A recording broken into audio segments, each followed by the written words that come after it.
अस्सलाम वालेकुम। उम्मीद करता हूँ आप सब खैरियत से ही होंगे। तो आज है 26 जुलाई।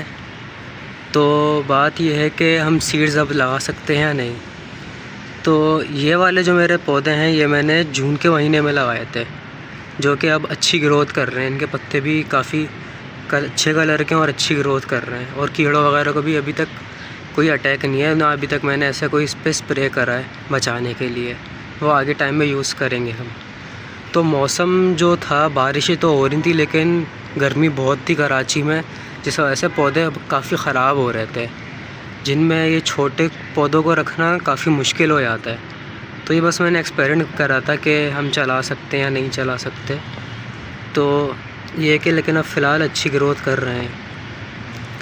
तो ये कि अब आप लगा सकते हैं। बस मेन चीज़ होती है कि आप मिट्टी जो ले रहे हैं वो नई मिट्टी हो, या फिर अगर पुरानी मिट्टी हो उसको 24 घंटे धूप में सुखा लें, जिस वजह से जो भी अगर कोई ऐसे कीड़े वगैरह हैं जो बीज को ख़राब कर सकते हैं वो मर जाएं उसके अंदर। और अगर बीज अगर आपके बड़े हैं, जैसे ये लौकी के थे, इसके बड़े बड़े बीज होते हैं, या करेले के, खीरे के, तो आप उनको 1.5 इंच तक आप लगा सकते हैं अंदर।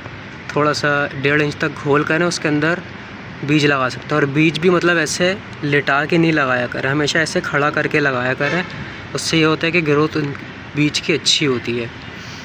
और अगर छोटे हैं बीज, जैसे मिर्चों के होते हैं बीज, तो उनको आप मैक्सिमम 1 इंच या आधा इंच रखा करें, और पानी बड़े आराम से दिया करें कि बीज आपका हिले नहीं। किसी भी क्या कहते हैं स्प्रे से या बोतल में से आप सुराख कर दें, उसमें से दे दें, बड़े आराम से पानी देना चाहिए। और उनको ऐसी जगह रखें, बिल्कुल आप शेडी एरिया में रख सकते हैं, बिल्कुल ब्लैकआउट, उसमें कोई मसला नहीं है। लेकिन आफ्टर जब वो जर्मिनेट हो जाए तो उसको ब्राइट लाइट चाहिए होती है, वरना आपका पौधा हाइट में काफ़ी बड़ा हो जाएगा। जैसे ये वाला हो गया था, ये काफ़ी लंबा हो गया था, इसके बाद में पत्ते निकले बाकी मदर लीव्स के अलावा। तो फिर ये होता है कि ज़्यादा लंबा हो जाए तो वो गिर के फिर मर जाता है। तो इस चीज़ का आपने ध्यान रखना है। और आप खाली मिट्टी पे लगा सकते हैं। अगर आपके पास कोकोपीट है तो आप उसमें लगा लें, कोई मसला नहीं है, अगर आपको पता है कैसे यूज़ करते हैं ये वो। लेकिन ये है कि जब काम मिट्टी में हो सकता है, ओनली मिट्टी में, तो फिर क्यों ऐसी चीज़ यूज़ करना। तो आप ऐसे भी लगा सकते हैं, कोई मसला नहीं है। बस आपको देखना है कि जैसे वो जर्मिनेट हो जाए तो उसको क्या कहते हैं ब्राइट लाइट में रखना है। जर्मिनेशन से पहले उसमें पानी की कमी ना हो, कि वो हमेशा हर चीज़ मिट्टी जो है हमेशा मॉइस्ट रहे। बस आपने उसको ऐसी जगह नहीं रखना जहाँ पे बहुत ज़्यादा गर्मी हो, या जैसे अगर आपने किसी दीवार के पास रखा है जहाँ पे उसकी धूप की ज़्यादा ही रिफ्लेक्शन आती है, तो वो आपका बीज गला सकता है, या अगर पौधा है तो वो जल सकता है। तो मेरे भी काफ़ी सारे बैंगन के पौधे आपने मेरी पुरानी वीडियोज़ में देखा होगा, काफ़ी जल गए, मतलब मोस्टली जल गए। मेरे पास 15 पौधे थे जिसमें से 8-9 जल गए, क्योंकि यहाँ पे काफ़ी धूप थी और उनको मैंने गलत जगह रख दिया था। इनको मैंने इधर शेडी एरिया में रखा हुआ, ये थोड़ा सा शेड बन जाता है इसका। यहाँ पे अभी देखें मैंने, मेरे ये जैलेपिनो के पौधे हैं, ये इनमें से ये लौकी का, बाकी एक ये रहा। तो ये भी अब अच्छी ग्रोथ कर रहे हैं। बस आपको इन्हीं चीज़ों का कुछ ध्यान रखना होता है। इतना मुश्किल नहीं होता कि आप जर्मिनेशन करवाएं, पौधे बड़े करें, कोई मुश्किल बात नहीं है। बस आपको बीज आपने कैसा क्या कहते हैं रखा है मिट्टी में, आपकी मिट्टी कैसी है, आपने उसको किस जगह पे रखा हुआ है, फिर जर्मिनेशन के बाद आपने उसको किस जगह पे रखा हुआ है, ये चीज़ें इंपॉर्टेंट होती हैं। बाकी जर्मिनेशन बीज की करवाना मुश्किल काम नहीं होता है। बस ये है कि अगर आप मिट्टी पुरानी यूज़ कर रहे हैं तो वो सुखा लें, वरना नई मिट्टी यूज़ कर लें। हो सके आप इसमें थोड़ा सा गाय का गोबर भी मिक्स कर लें, उससे होता है कि मिट्टी थोड़ी सॉफ्ट हो जाती है, कोई मसला नहीं होता उससे। और ये है कि इसका ड्रेनेज सिस्टम सही हो, इसमें बहुत ज़्यादा ही पानी होल्ड ना हो जाए कि आप ओवर वाटरिंग कर दें, बीज गल जाए या पौधा गल जाए। तो इन चीज़ों का ख्याल रखना पड़ता है। बाकी इस टाइम पौधे को कोई भी खाद नहीं दी जाती है जब तक उसके क्या कहते हैं पौधा आपका कम से कम, ये बेल अगर है तो कम से कम अगर आपकी 1 फीट की हो गई, तो फिर ये कि आप उसको खाद देना स्टार्ट कर दें। कि या फ्लावरिंग के टाइम आप उसको 5-15-45 या बनाना पील का कोई फर्टिलाइज़र वो देना स्टार्ट कर जाएं। उससे पहले अगर आप इनको बड़े गमले में शिफ्ट कर रहे हैं, आप बस 3 हिस्से मिट्टी लें, 1 हिस्सा गाय का गोबर उसमें लगा दें, आपका पौधा बहुत अच्छी ग्रोथ करेगा। फिर खाद वाद का ऐसे अलग उसकी आप जब देखेंगे, जब इस पर फ्लावरिंग होगी, फिर फ्रूटिंग होगी, फिर उस हिसाब से खाद देंगे। फिर अभी ये फिर सब्जियों के मसले में बात ये भी आती है, इनमें कीड़ों का अटैक जल्दी होता है, तो इसमें ये होता है कि नीम ऑयल का स्प्रे कर दें, या और भी स्प्रे होममेड आप बना सकते हो। उसकी भी इंशाल्लाह मैं वीडियो आपको बना के दिखाऊंगा कि कैसे बनाते हैं या क्या करते हैं। तो ये चीज़ बड़ी वो नहीं है कि आप नहीं कर सकते या परफेक्ट आपको टाइम चाहिए। आपको बस कुछ चीज़ों का ख्याल रखना होता है, पौधे को देखना होता है कि उसको क्या टेम्परेचर चाहिए या क्या नहीं। क्योंकि यहाँ पे तो पहले जून में अगर देखा जाए फील्स लाइक 50 भी गया है, लेकिन उसमें भी ये मेरे पास पौधे ज़िंदा थे। जुलाई में भी गया है फील्स लाइक 50 45 50 गया है, लेकिन उसमें भी पौधे सर्वाइव मेरे कर गए। बस आपको कुछ चीज़ों का ध्यान रखना पड़ता है।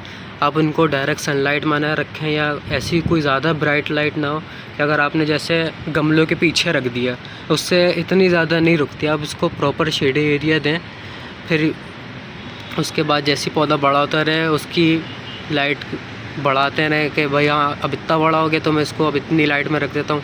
अब पौधा फुल मैच्योर हो गया तो अब हाँ ये फुल सनलाइट में आ सकता है। अभी भी ये कि पौधे अगर बड़े हो जाएंगे तो मैं इनको डायरेक्ट सनलाइट में नहीं लगाऊंगा। यहाँ पे अभी मैं ग्रीन नेट लगाने वाला हूँ इस जगह पे।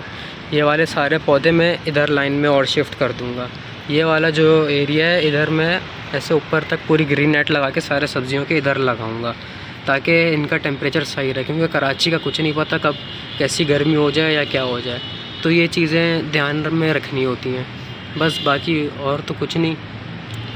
बाकी आप सीड्स लगा सकते हैं, लौकी के लगा सकते हैं, आप मिर्चों के लगा सकते हैं, आप टमाटर के लगा सकते हैं।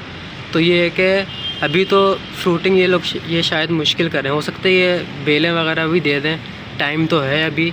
वरना ये है कि फिर जब फ़ेब का टाइम आएगा, क्या कहते हैं, हाँ जनवरी फरवरी, ये लोग फिर ये कि ग्रोथ करने लग जाएंगे। जनवरी में तो मुश्किल है, फरवरी मार्च के बाद ये अच्छे से ग्रोथ करेंगे, फ्रूटिंग भी बहुत अच्छी देंगे।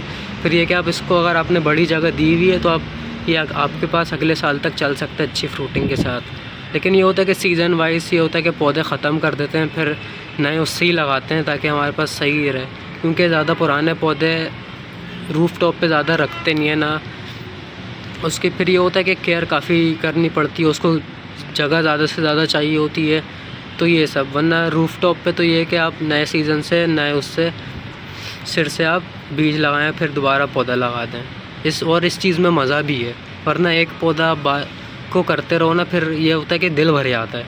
तो जब भी ये कि नए नए पौधे लगाएं, उस पर आप एक्सपेरिमेंट करें, हर दफ़ा कोई नई चीज़ ट्राई करा करें। देखें ख़ुद करने से ही आता है। मैंने भी जिनसे सीखा है वो भी ऐसी एक्सपेरिमेंट कर देते हैं। मैं उनका नाम तो नहीं लूँगा, वो भी बहुत अच्छे यूट्यूबर हैं, लाहौर से ताल्लुक़ है उनका। तो मैंने भी उनसे सीखी है। तो मैंने फ्रूटिंग सबसे पहले जो मैंने लगाए थे वेजिटेबल्स के, वो मिर्चों के थे और खीरे के थे। और मैंने फ़र्स्ट टाइम में मैंने अच्छी खासी फ्रूटिंग उनसे करवाई थी। बस ये होता है कि आप नॉलेज अच्छे से अच्छे रखें अपनी, और बस ख़ुद पे भरोसा रखें, बाकी इंशाल्लाह सभी हो जाता है। बाकी ये वाले मेरे पौधे थे, मेरे ये भी लगे हुए हैं, ये फुल सनलाइट में लगे हुए हैं। इनमें देखें बर्निंग है थोड़ी, लेकिन चल रहे हैं। ये बस मैंने ऐसे ही लगा दिए थे कि चल गए तो चल गए। देखें ये भी अच्छी ग्रोथ कर रहे हैं। बाकी इस पौधे का भी मुझे पता चल गया, ये खरबूजे का ही पौधा है जो बेल होती है। पहले मुझे लग रहा था कि नहीं ये कुछ और है, लेकिन ये खरबूजे की ही बेल है। बाकी ये मैंने शिफ्ट करा था बड़े गमले में, इसमें जो सदाबहार था वो मैंने निकाल दिया था। मैं बोला बस उसको बहुत टाइम हो गया था, बस उसको मैंने निकाल दिया, उसमें ये वाला शिफ्ट कर दिया।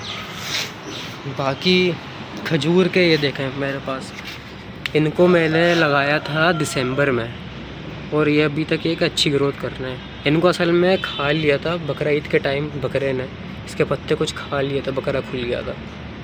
तो खैर ऐसी चीज़ें भी होती हैं। अब बाकी एडीनियम भी सही चल रहा है।